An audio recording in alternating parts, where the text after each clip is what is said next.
ខ្ញុំបាទឈ្មោះលេងចំណានគឺជាអគ្គនាយកនៃក្រុមហ៊ុន Geolink ខ្ញុំបានបម្រើការនៅទីនេះអស់រយៈពេល13ឆ្នាំមកហើយក្រុមហ៊ុន Geolink បានដំណើរការអស់រយៈពេលជិត30ឆ្នាំមកហើយជាក្រុមហ៊ុន Logistics ហើយនិង Transport យើងធ្វើការងារជារៀងរាល់ថ្ងៃជាមួយនឹងអតិថិជនជាង200ក្រុមហ៊ុននៅក្នុងនោះក៏មានក្រុមហ៊ុន Heineken Cambodia ដែលជាដៃគូយូរអង្វែងរបស់យើង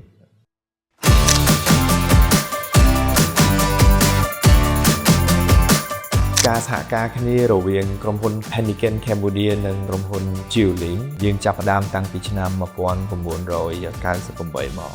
ហើយនៅពេលនោះហេដ្ឋារចនាសម្ព័ន្ធនៅប្រទេសកម្ពុជាយើងមិនមានការអភិវឌ្ឍល្អដូចពេលនេះទេធ្វើឲ្យការដឹកជញ្ជូនរបស់យើងមានការយឺតយ៉ាវតម្លៃទៅដល់ដៃអតិថិជនរបស់យើងហ្នឹងក៏ខុសៗគ្នាដែរ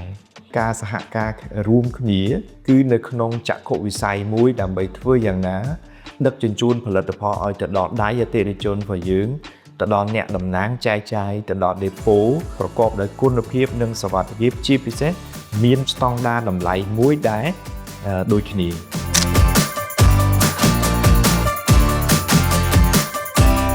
ការសហការរវាងក្រុមហ៊ុនយើងទាំងពីរគឺធ្វើឲ្យមានការរីកចម្រើនល្អប្រសើរជាច្រើនកាលពីមុនយើងប្រើតែឡានទូចទេឡាន1តោនកន្លះ2តោនកន្លះ3តោនកន្លះអីអញ្ចឹងហើយក្រោយមកនេះគឺយើងមានឡាន19តោន35តោន40តោនធ្វើយ៉ាងម៉េចឲ្យការដឹកជញ្ជូនរបស់យើងនឹងមានការល្អប្រសើរជាងកាលពីមុនអ្វីដែលខ្ញុំមានមោទនភាពមែនទែននោះគឺខ្ញុំបានចូលរួមនៅក្នុងគម្រោង Returnable Glass Bottle ហើយនេះគឺជាគម្រោងមួយដ៏ល្អសម្រាប់បរិស្ថាននិងនិរន្តរភាពរបស់ប្រទេសកម្ពុជាយើង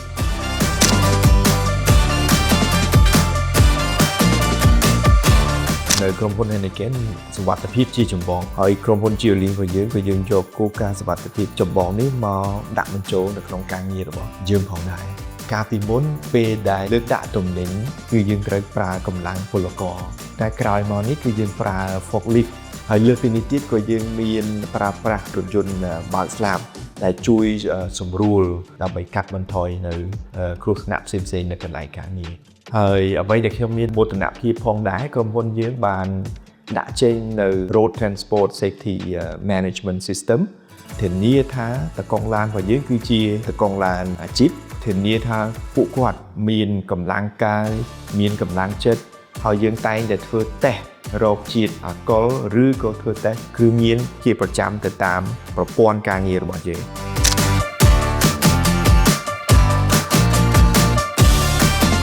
ដៃគូជាយុទ្ធសាស្ត្រនេះគឺពិតជាមានលក្ខណៈល្អប្រសើរមែនទែនដោយសារតែក្រុមហ៊ុនទាំងពីរធ្វើការឈរនៅលើគោលការណ៍គោរពគ្នាឲ្យតម្លៃគ្នាសហការគ្នាជួយគាំទ្រគ្នានៅពេលដែលយើងចាប់ផ្ដើមសហការគ្នាយើងមានបុគ្គលិក39នាក់ដល់ពេលនេះគឺយើងមានបុគ្គលិកទាំងអស់459នាក់ដែលបានបំពេញការងារដោយប្រសិទ្ធភាពមានទាំងបច្ចេកវិទ្យាមានទាំងគុណភាពខ្ញុំគិតថាក្រុមហ៊ុនយើងទាំងពីរនឹងសហការគ្នាបន្តធ្វើឲ្យវិស័យ Logistics កាន់តែល្អប្រសើរដើម្បីជួយទៅដល់បរិស្ថាននិងផ្ដល់នូវនិរន្តរភាពសម្រាប់ប្រទេសកម្ពុជាយើងទៅថ្ងៃមុខ